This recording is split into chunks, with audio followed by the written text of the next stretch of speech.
Donc aujourd'hui, j'ai l'immense choix d'accueillir une femme qui a osé écouter son live call, son appel intérieur. À travers cette série d'interviews, mon intention est de vous montrer qu'il n'existe pas une seule manière de répondre à cet appel, mais qu'au cœur de chaque parcours, il y a une même vérité, celle d'une âme qui se rappelle qui elle est et qui ose enfin se déployer.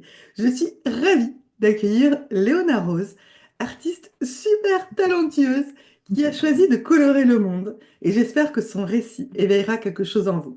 Écoutez avec le cœur, laissez-vous traverser, et surtout laissez-vous inspirer par toutes les couleurs du monde.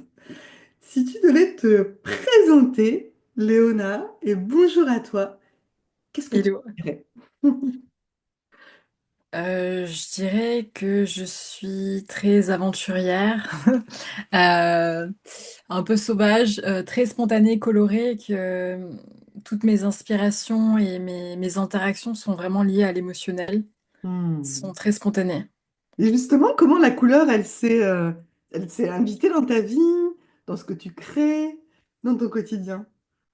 J'ai toujours aimé la couleur rose, ça a toujours été ma couleur favorite. Même quand j'étais petite, j'utilisais des crayons de couleur et le premier à être terminé, c'était tout le temps le fuchsia, Hmm. systématiquement. Et après, je suis revenue au dessin vers mes 28 ans et je faisais des personnages graphiques en noir et blanc. Hmm. Et j'avais commencé à travailler sur une série. Et un jour, j'avais croisé Jean-Charles de Castelbajac Hmm. qui avait regardé mes dessins, qui m'a dit que c'était hyper intéressant, mais que je devrais les coloriser. Et c'est comme ça que j'avais Hmm. commencé à mettre des couleurs parce que j'adorais aussi son travail. On s'était rencontrés un peu par hasard et j'ai commencé à coloriser mes dessins à partir de là. C'est cette rencontre qui, pour toi, en fait, a éveillé cette part en toi de celle voilà, qui colore le monde avec toute cette palette. Bah, disons que j'osais pas forcément, j'avais recommencé à dessiner et j'osais pas forcément les coloriser parce que je trouve que la couleur, ça ajoute une dimension qu'il faut maîtriser. Donc même dans ma palette couleur au début, je j'utilisais pas toutes les couleurs, par exemple pas forcément le bleu et beaucoup les couleurs Posca parce qu'elles vont toutes très bien ensemble. C'est vraiment un parti pris, c'est pas évident à incorporer donc j'avais déjà besoin de me rassurer sur le fond avant de rajouter la dimension colorielle. Tu vois, cette réassurance, est-ce que, voilà, dans l'écoute, justement, de ce qui t'appelle, il y a une part en toi qui a besoin d'être réassurée? Et comment tu t'y prends, justement, pour l'apaiser ou pour l'écouter? J'ai toujours une part d'anxiété et de questionnement, parce que ce que je fais, c'est pas mathématique. Hmm. Il y a toujours une part d'émotionnel, d'irrationnel. Donc c'est vraiment lié à moi et à ce que je ressens. Après, je suis vraiment en quête d'authenticité, un peu d'exprimer aussi peut-être ma vulnérabilité à travers mes œuvres, que tout soit pas forcément toujours parfait, mais de me dire qu'en tout cas, mon fil conducteur, c'est de me dire que ce que je crée est authentique. euh, Ouais, c'est authentique, c'est connecté à l'émotion que je traverse ce jour-là. Euh, voilà, c'est un peu mon fil conducteur. Après, oui, je suis souvent anxieuse devant une page blanche avant de commencer. C'est beaucoup ouais, des questionnements, de la confiance en soi, des choses comme ça. Parce que, ouais, comme ça dépend vraiment de moi. Euh, Ça met un peu toute la charge sur mes épaules, mais du coup, en me disant que j'ai juste envie d'être authentique et de suivre mon cœur, dans mes créations, ça me met un peu moins la pression en me disant, ben, quoi que tu fasses, ce sera toi et c'est OK. En tout cas, c'est comme une boîte de Pandore que j'ouvre et je suis plutôt très alignée avec ce qui sort. Du coup, j'ai pas vraiment de surprise. Ouais. Après, je fais souvent des croquis que je respecte pas vraiment, mais l'intention est là en tout cas. Et, non, je suis vraiment alignée avec ce qui sort. Ouais, ouais. Et dans Et cette boîte de Pandore, justement, qu'est-ce qu'il y a que l'on va retrouver quelque part comme une trame dans tes différentes créations? Si on ouvre la boîte, qu'est-ce qu'on va trouver? il y a beaucoup de végétation, de couleurs, de joie. Euh, c'est très spontané, très gai. Et je dirais que, ouais, en termes d'émotion et de ressenti, c'est assez puissant parce que j'utilise des couleurs assez vives et Hmm. c'est très fourni, il y a beaucoup de détails. Hmm. Hmm.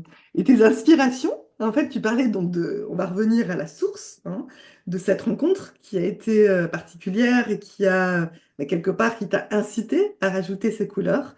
Qu'est-ce qui t'a inspiré hein, chez Jean-Charles de Castelbajac, que j'adore aussi? Bah, c'était vraiment cette discussion et cette rencontre. C'était un peu un focus sur les dessins que je lui avais montrés. Euh, Après, voilà, moi je m'inspire aussi beaucoup de mes voyages en Amérique latine. Je vais souvent à Hmm, Bali aussi. C'est vraiment toujours au soleil. Je sais pas pourquoi, ça a toujours été. Le hmm, soleil me guide tout le temps. La lumière, beaucoup. Je ouais, suis assez sensible à ça. Et ouais, je dirais c'est toute la végétation, d'être dans la nature, beaucoup. hmm, Surtout dans la jungle, la montagne, c'est pas vraiment mon truc. Mais tout ce qui est jungle, océan, mer, hmm, vraiment d'être dans la nature, entouré de formes, de bruits, ah, d'odeurs, c'est vraiment là que je me recharge. Genre dans des rivières, dans des trucs comme ça. J'adore, je suis vraiment attirée par ça.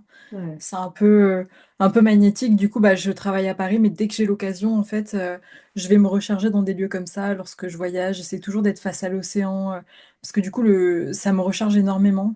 Hmm. Et du coup, après, je reviens à Paris avec tout ça et j'ai plein d'idées. Genre, c'est comme des frémissements à l'intérieur, du coup, qui sont dus au voyage, à toutes les immersions que j'ai pu faire dans beaucoup de nature, que je retranscris une fois à Paris. Ouais. Ce que j'entends en tout cas, c'est qu'il y a vraiment quelque chose qui fait corps. Tu vois, tu parles de tes émotions, tu parles de ces immersions dans Mm. la jungle, en Amérique du Sud, à Bali. Et c'est vrai, quand on regarde tes fresques, on sent, tu vois, on peut écouter aussi, il y a cette dimension en fait du vivant. Et quand tu parles de l'Amérique latine, qu'est-ce qui t'appelle justement là-bas, en Amérique latine, plutôt par exemple que au cœur de la forêt amazonienne avec Claire? Bah, la forêt amazonienne, j'adorais, mais j'ai pas eu l'occasion. Le Mexique, je sais pas, c'est vraiment un coup de cœur. J'y retourne chaque année. Tu Et vas où c'est au bizarre, Mexique? là. Je vais sur une île qui s'appelle Holbox. C'est dans le Yucatan. Et bon, disons qu'il y a quelques années, c'était plus sauvage qu'aujourd'hui, mais ça, c'est toujours Ouais. hyper joli. Et quand je mets un pied là-bas, j'ai l'impression d'être à la maison. En fait, c'est Hmm. bizarre, j'ai tout qui se relâche, même si je suis à Cancun dans la ville quand j'arrive et qu'il y a beaucoup de Hmm. circulation et tout, je me sens vraiment profondément bien vraiment dans des climats tropicaux, humides. Hmm. Je me sens enveloppée et la chaleur me dérange pas, je me sens vraiment bien en fait. Hmm. Oui, quand tu dis, tu te sens comme à la maison, on fait Ouais, attends, ça se recartographie ensemble. Il y a vraiment des lieux hein, ouais. qui nous relient à la maison, tu vois, à cet endroit où on rentre en vibration dans des fréquences qui nous parlent et qui fait qu'on a vraiment ce sentiment d'être profondément qui l'on est. Hein. Ça me fait ça au Mexique quand j'ai été en Inde, pareil, j'avais l'impression vraiment de vivre là-bas, quoi. Toutes Ouais. les couleurs, etc. J'avais l'impression que c'était une continuité de mon esprit. Hmm, c'est ça. C'était vraiment hallucinant. Et ça me fait ça aussi quand je vais à Ibiza, Hmm. souvent. Je me recharge beaucoup là-bas, j'y vais avec une problématique, un truc. Et quand je Hmm. repars 3 4 jours plus tard, c'est comme si j'avais déposé quelque chose là-bas. Et quand je rentre, tout s'éclaire, en fait. Et à chaque fois que je vais à Ibiza, ça me fait ça. Ouais, il y a ces lieux hein, qui ont cette capacité. Après, Ouais. certains lieux sont guérisseurs, d'autres Ouais. vont en fait nous connecter à nos inspirations, d'autres vont nous pousser effectivement à agir. C'est exactement ça. Et autre question, comment en fait, tu vois, une vision, un rêve, une intuition, une inspiration, tu vois, devient chez toi une fresque, une œuvre ou une série que tu décides de créer. Qu'est-ce qui fait que tu décides d'aller dans une direction ou une autre? En fait, c'est vraiment pas calculé, c'est pas quelque chose que je Hmm. maîtrise. Je peux avoir des visions ou des intuitions à côté, mais je fais jamais les choses dans un but précis ou c'est jamais calculé, c'est très spontané. Et je sais pas, ça me vient spontanément, un Hmm. thème, des couleurs. Comme je te dis, je suis très. En fait, je commence à un peu comme si je photographiais et que je faisais la fresque dans ma tête. Hmm. Et en fait, après, je le visualise, genre, je peux en rêver, j'ai des couleurs qui se mettent en place. Et quand c'est prêt, en fait, je le retranscris sur une toile. Après, il y a des choses qui peuvent un peu changer parce que sinon, je m'ennuie si tout est déjà parfaitement fait. Ouais. Mais disons que j'ai le thème, j'ai l'intention globale. Et en fonction du jour où je le fais, peut-être qu'il pleut, que je serai hyper nostalgique et très triste ce jour-là. Ou peut-être que je serai très joyeuse. Mais dans les deux états, il y a quelque chose de différent qui sort. Ouais. Comme une interprétation différente. Ou des fois. je suis dans un état d'esprit, j'ai un blocage sur une couleur, une forme. Je vais dormir et le lendemain, je me dis, bon, ce soir, qu'est-ce que j'aurais mis? Ouais, Par exemple, du vert et le lendemain, je me réveille, en fait, c'est du rose. Tu vois, ouais, c'est vraiment chaque jour qui est différent. ouais. C'est Et des fois, quand magique. je regarde des œuvres que j'ai fait à un moment donné, genre 2, 3 semaines plus tard, je suis déjà passée à autre chose, ou je les aurais pas faites comme ça. Hmm. Donc Je pour trouve moi, que c'est important de les faire, de les finir rapidement, quoi, rapidement. Quand je suis dedans, je finis une œuvre. Si j'en commence plusieurs, j'ai plus envie de les finir parce que dans ma tête, je suis déjà ailleurs, en fait. hmm. Oui, quand je te disais c'est magique, non, c'est vibratoire en fait. Et c'est intéressant de voir comment, en fait, ta peinture finalement, elle est en lien avec, ben voilà, tu dis, hein, tes émotions, là où ça bloque, et finalement, en fait, tu vas avoir cette résolution qui t'amène à mettre une autre couleur. En fait, c'est Mm. comme si les couleurs étaient ouais, vraiment le reflet de ton monde intérieur. Ouais. Et qu'est-ce qu'il est riche parce que c'est sacrément, Mais c'est sacrément coloré. c'est Ouais. comme si j'essayais de matérialiser des pensées, en fait. Sauf que les pensées, ça passe, c'est hyper fugace. Et du coup, c'est pour ça qu'il faut, quand j'ai une idée, que je la matérialise, que je la fixe. Là, j'ai une toile que j'ai pas finie, mais tout est fixé, les couleurs sont posées, donc c'est OK. Mais si je la finis pas quand elle passe, après, je suis déjà dans une autre, en fait. Ouais, c'est ça. Mais c'est Ouais. hyper intéressant parce que du coup, ça veut dire que l'art devient vraiment vibratoire. Et, euh, et du coup, tu vois, on peut avoir un élan ou non vers certaines toiles. Et nous, on a beaucoup collectionné, tu vois, de l'art de la rue bah, quand on était à Paris il y a une quinzaine d'années. Et c'est vrai que je me dis, ah, en ce moment, j'ai plus envie d'avoir, tu vois, mystique, ou même si j'adore, je l'adorais, mais parce que j'ai envie de me connecter au vivant, tu vois. Et Hmm. c'est en ça, en fait, que tu vois, j'adore ton univers, parce que ça va me reconnecter, en fait, au cœur du vivant et vraiment à ce qui fait écho, à ce qui fait écho aujourd'hui. Je trouve ça très intéressant, tu vois, ce que tu exprimes par rapport à ce qu'on peut ressentir, bah voilà, face à un tableau, une photo, en tout cas, ou une création. Ouais. Et justement, qu'est-ce qui te permet de rester connecté, tu vois, à ta source créative, même quand l'inspiration, tu vois, elle se fait plus discrète. Voilà, qu'est-ce qui te permet de... Donc tu parlais hein, de ces voyages qui permettent de te ressourcer, mais est-ce qu'il y a autre chose? Est-ce que tu as des routines, des rituels qui pourraient, pour celles et ceux qui nous écoutent, bah, aussi les reconnecter en fait à cette part de créativité qu'on a tous en nous. Bah, je dirais, c'est vraiment cultiver sa vie intérieure avant d'aller s'éparpiller un peu dans tous les sens. Moi, j'aime de plus en plus être seule, Ouais, avoir des moments d'ennui, de silence, de calme, ouais. parce que c'est là que j'ai des intuitions qui émergent, des idées qui viennent, etc. Et ouais, je prends vraiment bah, soin de moi, de mon corps, de tout Hmm. ce qui est émotionnel. Je fais beaucoup de yoga, Hmm. un peu de méditation aussi. J'ai vraiment des routines comme ça en fait qui viennent un peu me nettoyer, genre Hmm. tout ce qui m'appartient pas, tout ce qui peut me parasiter. Je fais aussi des retraites spirituelles où je vais un peu m'isoler quelque temps. En fait, j'arrive pas à avoir un équilibre comme je suis très intense aussi. Jour par jour ou semaine par semaine, c'est impossible pour moi d'arriver à avoir un équilibre sur une seule Ouais. journée. Donc du coup, j'ai vraiment besoin, bah, une fois que j'ai tout donné, j'ai retranscrit en fait tout ce qui m'a traversé dans mes œuvres, Hmm. etc. J'ai besoin de me recharger et donc pour ça, je fais des coupures en fait régulièrement sur 2, 3 semaines ou un peu moins parfois en fait pour me recharger, pour revenir avec une nouvelle énergie, des nouvelles choses à explorer après avoir eu cette petite période de silence et de Non, d'introspection. tu utilises beaucoup ce mot se recharger, en fait. Ouais. Et c'est se recharger de quoi, justement? Bah, de silence, de soi-même. Ouais. Parce qu'en fait, disons que comme je suis très empathique et je me connecte aussi vite, j'absorbe aussi beaucoup.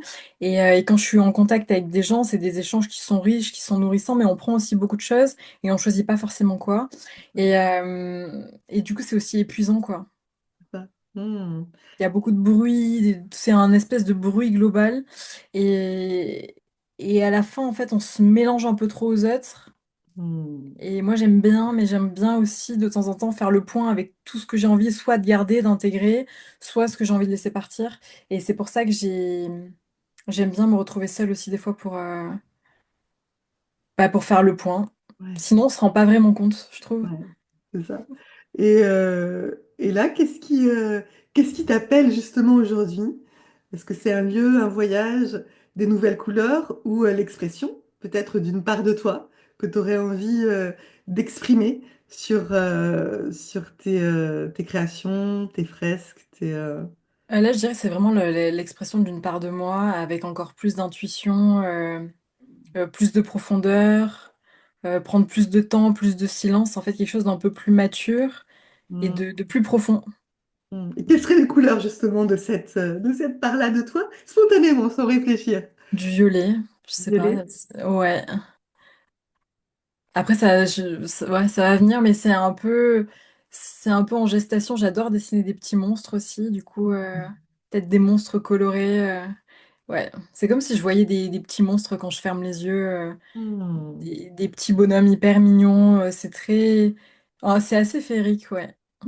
Et ces petits monstres, s'ils avaient quelque chose à te dire ou à nous dire, qu'est-ce qu'ils nous diraient de qui tu es?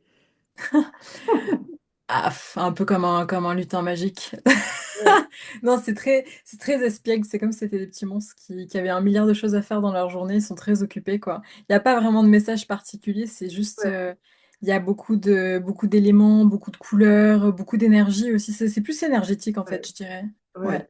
En tout cas, ce que j'entends effectivement, c'est que voilà, tu dis j'ai besoin de me recharger, il y a cette énergie, il y a ces vibrations, il y a quelque chose ouais, je le redis, hein, de très vibratoire.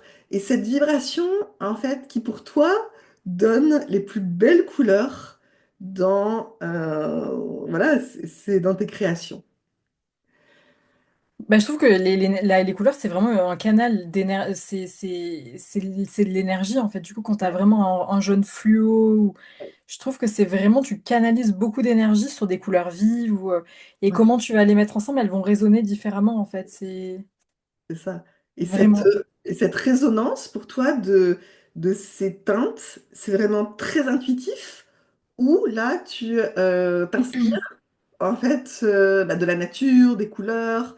Est-ce que tu fais des photos, tu vois, ou c'est vraiment Pour en toi les, cette pour les synthèse? formes, je fais des photos, mais après, du coup, ça vient de manière. En fait, les couleurs, c'est très intuitif. Ouais. J'aime bien, moi, quand même, il faut que je prévoie ma peinture en amont, je m'organise, mais c'est vraiment hyper intuitif, ça vient comme ça.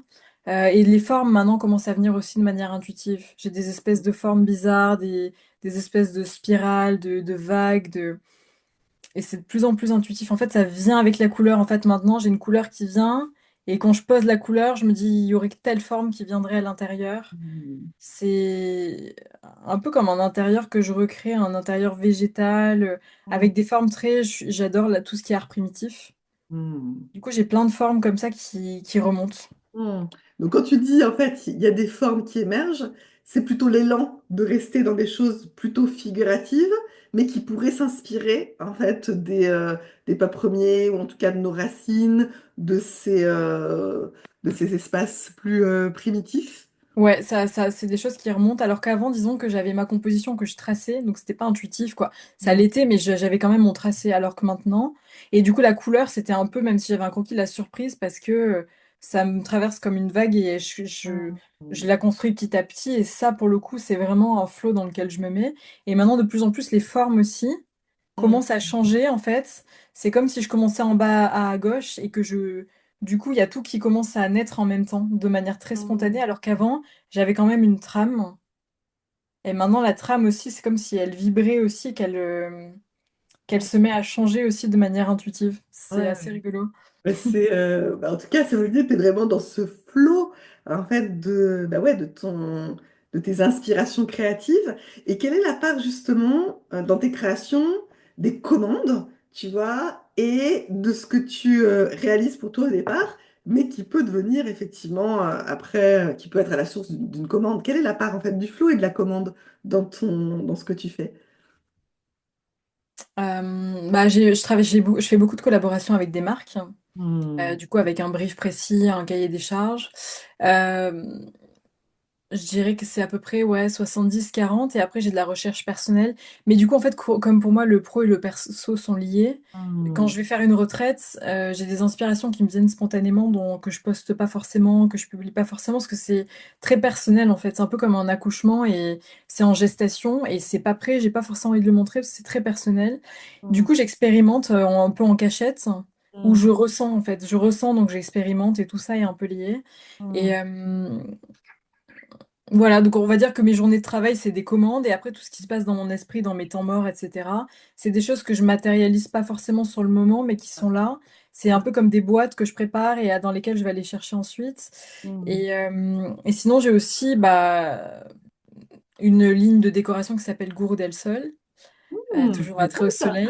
Et du coup, en fait, c'est vraiment ma DA. Et du coup, je fais des papiers peints, des tissus. Et du Hmm. coup, que je vais alimenter, là, que je vais venir alimenter durant cet été, justement. Et là, Hmm. c'est vraiment un peu... c'est ce que j'ai envie de communiquer, de proposer. Parce Hmm. que du coup, comme tu dis, c'est de la commande, c'est des briefs, c'est des collabs marques.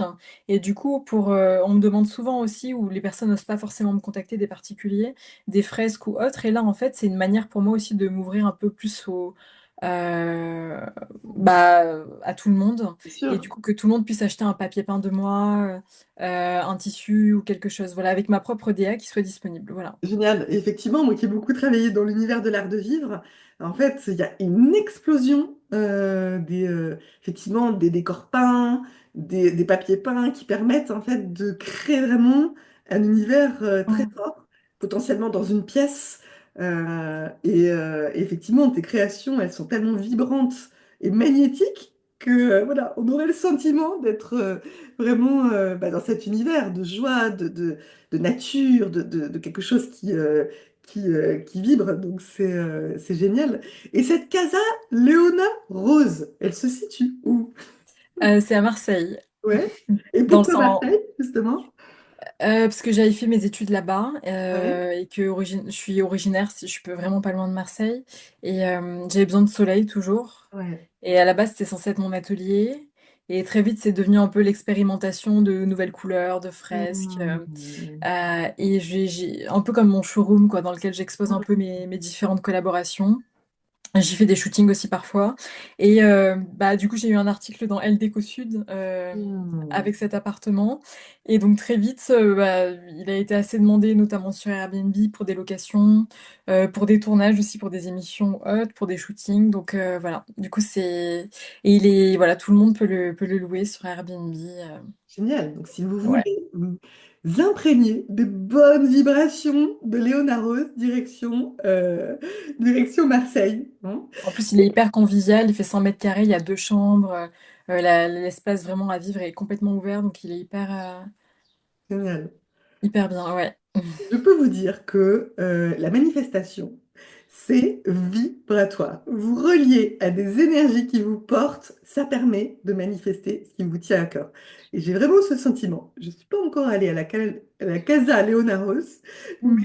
il y a voilà, toutes ces couleurs, voilà, qui portent, comme tu le dis hein, depuis le Ouais. départ, des vibrations de ce qui te traverse, à la fois de ce qui peut être voilà, imaginé mais aussi, et ce que je trouve génial, de ce qui commence de plus en plus voilà, à te traverser voilà, dans la présence du moment, hein. Et si ton life call, tu vois, si cet appel de création était encore plus vaste, qu'est-ce que tu serais prêt, tu vois, à oser, à incarner, tu vois, à laisser aller, en fait, sur la toile, sur les murs ou je ne sais où. Voilà, qu'est-ce qui pourrait voilà, se tramer demain, qui est déjà là en toi, mais qui n'est pas encore matérialisé dans tes créations. Après, j'adore échanger dans des écoles avec des enfants, un peu pour semer des graines, notamment de création. Parce que Hmm. souvent, on leur dit, mais c'est pas forcément un métier. Il y a beaucoup de barrières, beaucoup de peurs autour de ça. Et ce serait vraiment inspirer, leur dire que c'est possible, qu'il y a Hmm. un milliard de chemins différents. Euh, donc c'est vraiment échanger avec les enfants, libérer des choses par la création, par la couleur. C'est vraiment un moyen d'expression. Complètement. c'est un moyen de se connaître aussi à travers ce qu'on va pouvoir dessiner de manière intuitive ou naturelle. Parce que souvent, la peinture, il se voit en train de reproduire quelque chose d'assez classique. Et il y a de manière très exacte, en fait, mais dans ces cas-là, j'ai envie de leur dire, faites une photo. Et Ouais, du coup, c'est ce ça. sera vraiment la reproduction parfaite. Donc, Ouais. il y a vraiment cette pression, même dans l'art, du bien, du pas bien. Il y a beaucoup de jugement et aussi le fait qu'un artiste est talentueux ou qui réussit parce qu'il fait de l'argent. Moi, c'est vraiment un truc qui me contrarie beaucoup. Quand on me dit, ah, mais toi, tu as réussi, mais les gens relient ça à la notion d'argent, alors qu'en fait, il y a peut-être des années où j'ai gagné moins d'argent et j'étais plus heureuse. Donc, en fait, la notion de bonheur et d'argent, c'est pas forcément lié. Pour moi, c'est plus un moyen de faire des voyages, de pouvoir aller à l'autre bout du monde pour rencontrer des gens, vivre des expériences humaines et vraiment transmettre et dans le partage. Là, par exemple, je suis dans une école sur un projet de fresque vers Valenciennes et, euh, et vraiment faire des... Quand j'ai le retour des enfants, c'est une énergie hyper pure, hyper spontanée. Ils disent ce qu'ils pensent sans filtre et c'est hyper précieux parce qu'en fait, quand ils grandissent, on les fait taire, on leur met la pression, des conventions sociales, etc. Et ça vient éteindre tout ça. Et moi, c'est justement ce à quoi j'essaye de me reconnecter. Du coup, s'ils pouvaient rester comme ça le plus longtemps possible, ça serait vraiment magique et j'adore être au contact des enfants pour ça. Ils sont très honnêtes, ils sont vraiment dans leur vérité, ils ont beaucoup d'imagination, une folie qui n'a pas encore été éteinte. Et j'adore être à leur contact, même des dessins d'enfants, je trouve que c'est absolument merveilleux. Ils Hmm. ont des visions du monde qu'on perd vraiment étant adulte, hein. C'est vraiment hyper dommage. Du coup, je pense qu'ils ont autant à m'apporter que l'inverse. Et Ouais. j'adore être dans des espaces d'échange avec eux, où vraiment ils peuvent se sentir aussi valorisés, parce que souvent, quand il y a les enfants, il y a la dimension un peu hiérarchique, genre l'adulte est au-dessus de l'enfant, alors que je pense qu'ils ont plein de choses aussi à montrer et à apprendre, parce que nous, c'est une spontanéité qu'on n'a plus forcément, parce qu'on rationalise tout, et moi, j'aimerais redevenir enfant, quoi. Mais Ou cultiver cette justement, part-là le plus longtemps possible. Donc, quand ouais. je suis avec des enfants, vraiment, je pense que je leur apporte des choses, mais c'est vraiment mutuel. Ouais, mais est-ce que c'est pas justement cette part, tu vois, de ton enfant intérieur qui se libère au travers de tes créations, dans le contact justement avec ces enfants à qui tu as envie de transmettre? Cet enfant intérieur qui se révèle aujourd'hui, en fait, est-ce que c'est pas justement ouais, cet enfant qui peut-être a été tu vois, bridé enfant, dans son expression? Euh, Comment ça résonne en toi? Bah, disons que étant petite, j'avais pas vraiment de modèle, surtout féminin, là-dessus. Ouais. Et j'aurais bien aimé avoir un modèle adulte qui me fasse un peu rêver de cette manière-là. Or, au-delà des livres, genre Matisse, Klimt et tout ça, ça paraissait tellement lointain. Ouais. C'est les cours d'art plastique, du coup. Euh, et pour moi, c'est un peu comme une manière de rejouer aussi mon enfance et de me réparer aussi d'une certaine manière. C'est si j'avais été dans la cour d'école, peut-être avec moins de complexes, Mm. plus de liberté, bah, j'ai l'impression de revivre ça aussi d'une certaine manière. Ouais, c'est ça. En fait, tu colores le monde et c'est une vaste cour de récréation pour adultes et Complètement. pour enfants. Ouais. Ouais. Et qu'est-ce que tu aimerais justement transmettre à une personne, tu vois, qui sent un appel profond en elle, mais qui n'ose pas dire un grand oui, qui n'ose pas manifester son life call? Qu'est-ce que tu aimerais dire, Bah justement? déjà de prendre soin de soi, de s'écouter, au-delà des peurs, de tout ce qu'on nous dit, de pas forcément culpabiliser, parce qu'en fait on nous met tellement de pression, on a tellement de choses sur les épaules, il faut déjà déposer tout ça Mm. avant d'avoir les mains libres pour être libre de ses faits et gestes. Il y a beaucoup de choses en fait dont on n'a même pas conscience, qu'on nous a vraiment mis dans la tête, c'est dont on a vraiment du mal à se débarrasser. Même moi, par moments, des fois je réagis d'une certaine manière, je me dis mais ça c'est pas moi quoi. Mm.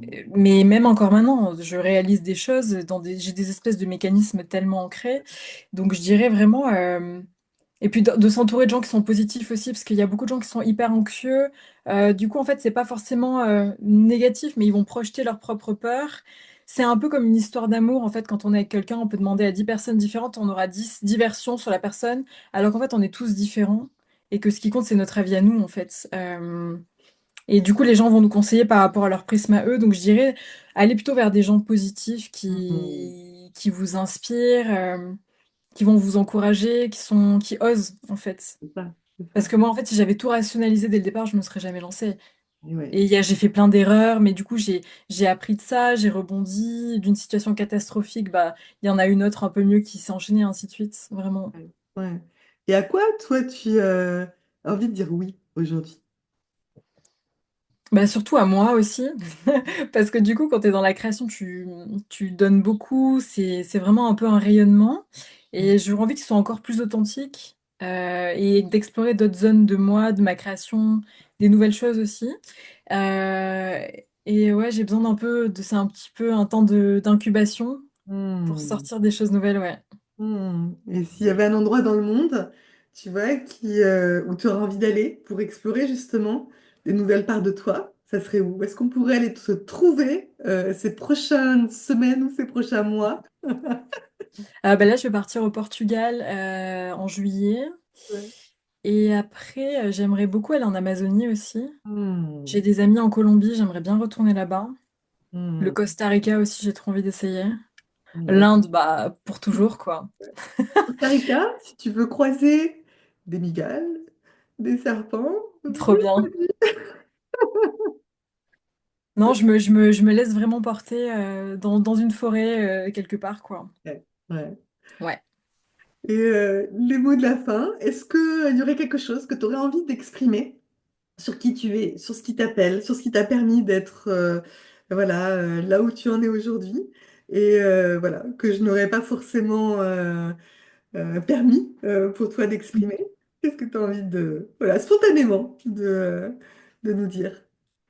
Bah, je dirais de la ténacité aussi, beaucoup de travail et d'oser. Ouais. En fait, je dirais d'oser demander. Parce qu'en fait, Hmm. si on ne demande pas, ben, on n'aura pas. Ouais. Et Et, demander quoi, justement? bah, par exemple, si on a envie de quelque chose, moi, je le verbalise, en fait, je demande à la personne et par contre, en retour, la personne est complètement libre de me dire non. Enfin, Mais c'est important de le verbaliser, et puis si ça arrive, c'est génial. génial. Bon, en tout cas, moi, je te remercie de m'avoir dit un grand oui quand je t'ai posé la question. Pas directement, mais par qui tu sais. Bon, en tout cas, je te remercie, Léona.